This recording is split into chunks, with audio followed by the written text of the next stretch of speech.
नमस्कार दोस्तों, स्वागत करता हूं अपने इस यूट्यूब चैनल में जिसका नाम है अनुज गोरखपुरिया।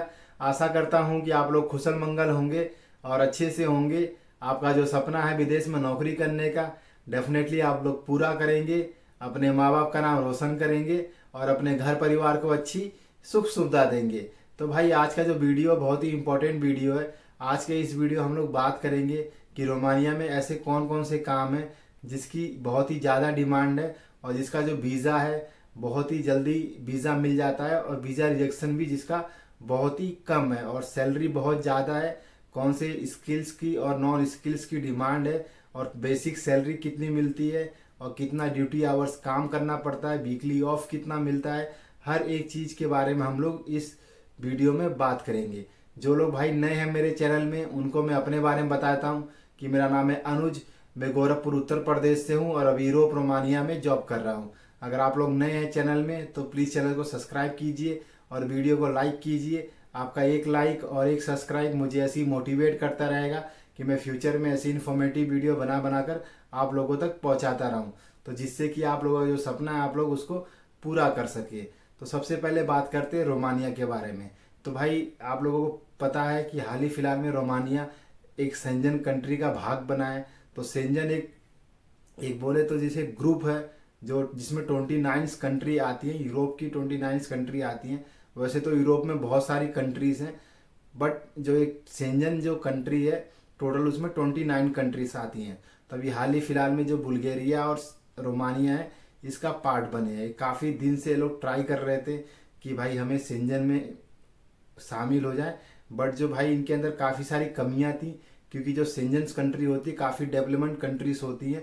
उनको भाई जब शेंजन में शामिल किया जाता है तो हर एक चीज़ को भाई उनका पैरामीटर्स होते हैं, उनको चेक किया जाता है कि उनके इकोनॉमी कैसा है, इंफ्रास्ट्रक्चर कैसा है, एजुकेशन सिस्टम कैसा है, वहाँ का डेवलपमेंट कैसा है, वहाँ की गवर्नमेंट कैसी है, वहाँ के लोगों को क्या क्या फैसिलिटीज़ मिल रही है, वर्कर्स को और जो लोकल्स हैं उनको। तो हर एक चीज़ देखने के बाद ही वहाँ पर उसको कंट्री को शेंजन में शामिल किया जाता है।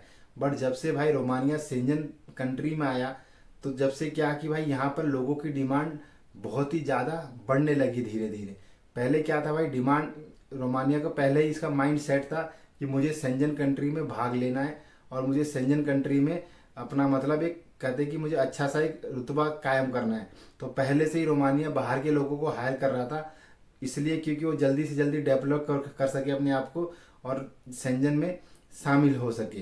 तो भाई जैसे ही रोमानिया शेंजन में शामिल हुआ तो यहाँ की क्या है, सैलरी भी, बेसिक सैलरी भी इंक्रीमेंट हो गई। जो पहले बेसिक सैलरी थी 3700 थी, उसको बढ़ा के भाई 4050 ल्यू जो लोकल करेंसी ले है यहाँ की उतनी कर दी। तो भाई बेसिक सैलरी इतनी आपको मिनिमम मिलेगी मिलेगी।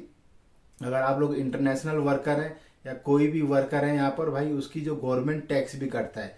तो मान के चलिए 10 से 15% आपका टैक्स कटेगा इस सैलरी पे। जो नेट सैलरी होती है उस पर टैक्स कट के मान के चलिए अगर आपकी 4000 पे 4000 ले सैलरी बताई है तो 10% उसका टैक्स आप लोग उसमें जोड़ लीजिए तो अराउंड आपका जो सैलरी रहेगी 3200-3500 ल्यूज सैलरी रहेगी। बट ये जो बेसिक सैलरी होती है ये उनके लिए होती है जो भाई बिल्कुल बिगिनर है, जिनके पास कोई भी एक्सपीरियंस नहीं है। जिसके पास जो एक्सपीरियंस होता है, अब हम लोग उसकी बात करते हैं कौन कौन से काम की ज़्यादा यहाँ पर डिमांड है। तो भाई बेसिकली यहाँ पर नॉन स्किल से लेके स्किल सेक्टर तक काफ़ी हद से ज़्यादा डिमांड है।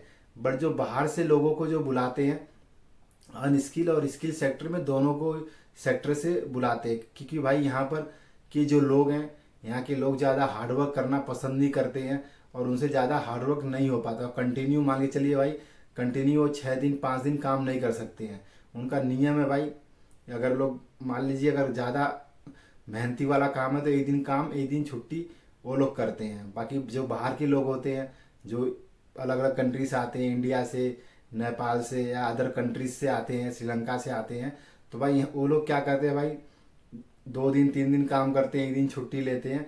तो जो उनका जो वर्किंग आवर्स होता है उनका थोड़ा वर्किंग आवर्स भी थोड़ा ज़्यादा होता है और इस हिसाब से उनकी जो कंपनी है कंपनी भी पे करती है ज़्यादा। अगर आप लोग एक्स्ट्रा काम करेंगे तो आपको एक्स्ट्रा कंपनी पे करेगी। तो जैसे कि भाई अगर स्किल्स की काम की बात करें तो भाई जैसे कि यहाँ पर जो वेल्डर्स हैं काफ़ी ज़्यादा डिमांड है यहाँ पर। वेल्डर्स की, देन सीएनसी मशीन ऑपरेटर्स की काफ़ी ज़्यादा डिमांड है यहाँ पे, और उनको अच्छी खासी सैलरी देती है यहाँ पे। देन भाई शेफ़ जो खाना बनाते हैं अलग अलग कुजीन्स की, उनकी भी काफ़ी डिमांड है। शेफ़ का जो काम है वो भी स्किल्स में आता है।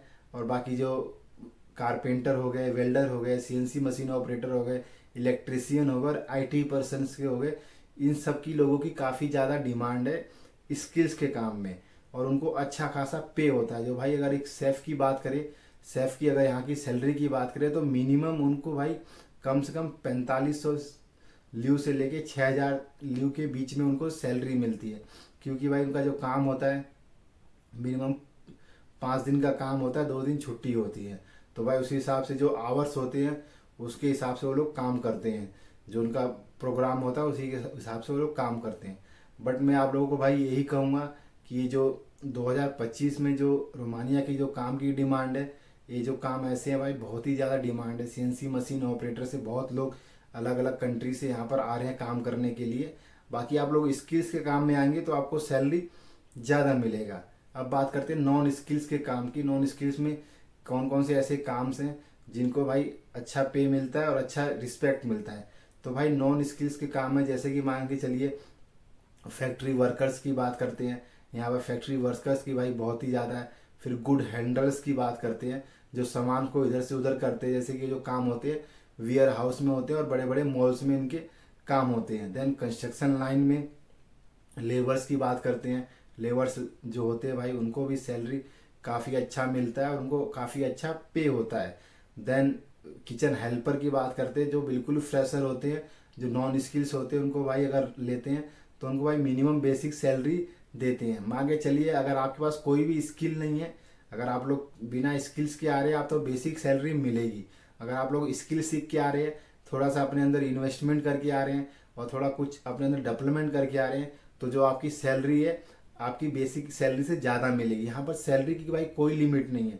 यहाँ पर मैंने लोग देखे हैं कि मतलब 7 घंटा 8 घंटा काम करते हैं और 5000 6000 महीने का ले यहाँ की लोकल करेंसी कमाते हैं। इंडिया के मान के चलिए कम से कम 1.5 लाख 1,20,000 कम से कम मिनिमम 80-90 हज़ार से ऊपर वो लोग कमाते हैं। ज़्यादा आवर्स काम भी नहीं करना होता है भाई, 7 से 8 घंटा ड्यूटी करते हैं। अगर मान लीजिए उनका कंटिन्यू वर्क रहता है तो 7 से 8 घंटा ड्यूटी करते हैं। वीकली 2 ऑफ लेते हैं, या भाई उनके आवर्स कम कर देते तो 1 ऑफ उनको देते हैं वीकली में। तो भाई यहाँ पर जो मेन हिसाब किताब है सारा जो है आवर्स के ऊपर काम होता है। अगर आप लोग जितना आवर्स काम करेंगे आपको उतना पैसा मिलेगा। अगर आप लोग पार्ट टाइम में भी कुछ काम कर सकते हैं, अगर आप लोग डिलीवरी भी कर सकते हैं, जैसे काफ़ी लोग यहाँ पर भाई पार्ट टाइम में अगर उनकी छुट्टी है तो उस दिन डिलीवरी भी करने चले जाते हैं। यहाँ के लोग क्या भाई एक काम के भरोसे नहीं बैठते हैं, यहाँ के लोग क्या 2-2 काम करते हैं, क्योंकि भाई उनको इतना टाइम मिलता है अपने ऊपर काम करने के लिए, अपने भाई अपनी ग्रूमिंग, अपनी पर्सनैलिटी, अपने स्किल्स के ऊपर काम करने के लिए उनको इतना टाइम मिलता है। फिर वो 2 लोग उसी काम में फ्री होकर दूसरा काम भी कर लेते हैं। बट हमारे जैसे कंट्रीज में क्या है भाई कि आदमी एक काम से ही फुर्सत नहीं मिलती है, उसको इतना मेंटली प्रेशर, इतना टॉर्चर हो जाता है कि आदमी एक काम किया 10 से 12 घंटा मिनिमम जो होता है, 12 घंटा काम किया, 12-13-14 घंटा तक खींच लेती है कंपनी। फिर मान के चलिए भाई उसको जब काम पे जाना है तो उसी हिसाब से उसको प्रिपेयर होना पड़ता है। तो एक ओवरऑल जो एक काम करने का जो रूटीन होता है 15 से 16 घंटा आदमी का एक काम ले लेता है। बाकी जो बचा कुछा होता है वो आदमी सोता है और काम पे जाता है। तो यहाँ पर क्या भाई वैसा बिल्कुल अलग है। जब आप लोग आएंगे तो आप लोगों को इतना टाइम मिलेगा कि आप लोग अपने अंदर से स्किल से कुछ डेवलप कर सकते हैं, कुछ अलग कर सकते हैं। जैसे कि मैं भी भाई काफ़ी चीज़ें सीखता हूँ, कुछ करता हूँ। आप लोग देख रहे हैं कि मैं भी भाई अपने अंदर डेवलप कर रहा हूँ स्किल्स को, और हर एक चीज़ को मैं यहाँ के काफ़ी मुझे मतलब लाइफ का और एक दुनिया का पता चला कि भाई ऐसे ऐसे काम से भी होते हैं कि जिससे आप करने के बाद भी आदमी को इतना टाइम मिलता है कि आदमी दूसरा काम भी कर सकता है। बाकी अदर्स जो बेनिफिट्स कंपनी के होते हैं, काफ़ी अच्छी अकोमोडेशन मिलती है, फूड फैसिलिटी प्रोवाइड करती है, ट्रांसपोर्ट फैसिलिटीज़ प्रोवाइड करती है, और काफ़ी सारी चीज़ें जो है कंपनी प्रोवाइड करती है। जो अदर्स जो बोनस हो गया और अदर जो वीकली ऑफ हो गए और आपके समर वेकेशन, विंटर वेकेशंस भी प्रोवाइड करती है।